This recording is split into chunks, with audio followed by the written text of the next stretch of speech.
सामाजिक धम्म चळवळी विद्यार्थी युवक हा जोडून राहावा याकरिता सातत्याने बौद्ध उपासक संघ कार्यक्रम राबवित आहे।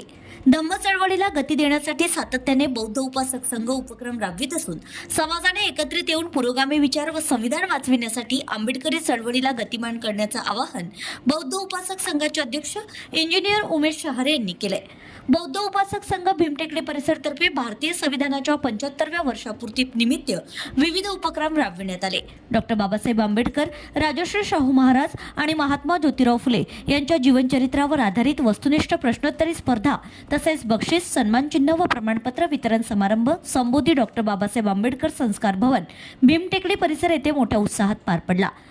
सातत्याने सरकारी व खासगी नोकरी कमी होत आहे। सरकारने 44 कामगार कायद्यावरून तेवढे 4 कायदे लागू केले आहेत। सरकारला केवळ वेठबिगारी पिढी निर्माण करायची आहे। कृत्रिम बुद्धिमत्ता AI मुळे येणाऱ्या काळात मोठं संकट निर्माण होणार असून त्याकरिता सज्ज राहून संकटाकडे लक्ष द्यावं लागेल।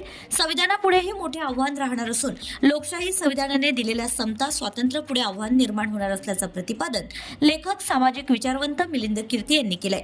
या प्रसंगी विचारपीठावर माजी lady governor doctor Kamaltai Gavai, संविधानाचे अभ्यासक SU फुलझेले, सेवानिवृत्त कार्यकारी अभियंता गौतम धोणे, महाराष्ट्र राज्य पत्रकार संघाचे विदर्भ प्रदेशाध्यक्ष नयन मुंडे, माजी नगरसेवक मंगेश मनोहरे आदी मान्यवर यावेळी उपस्थित होते। या स्पर्धेमध्ये माजी नगरसेवक मंगेश मनोहरे यांच्या हस्ते प्रथम पारितोषिक देण्यात आले। समारंभाचे प्रास्ताविक वर्षा गाळगे यांनी तर संचालन दीपक डांगे यांनी केले, तर आभार प्रतिभा प्रधान यांनी मानले।